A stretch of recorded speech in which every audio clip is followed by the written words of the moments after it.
आज जेल होई काल बेल होई परसों से उहे खेल होई।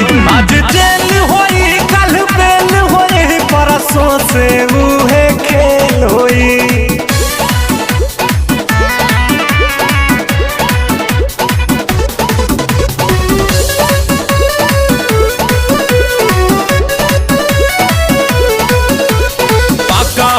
हम अपना जुबान के ले हम जान बात आई जान पे करी ले न सही ले माटी के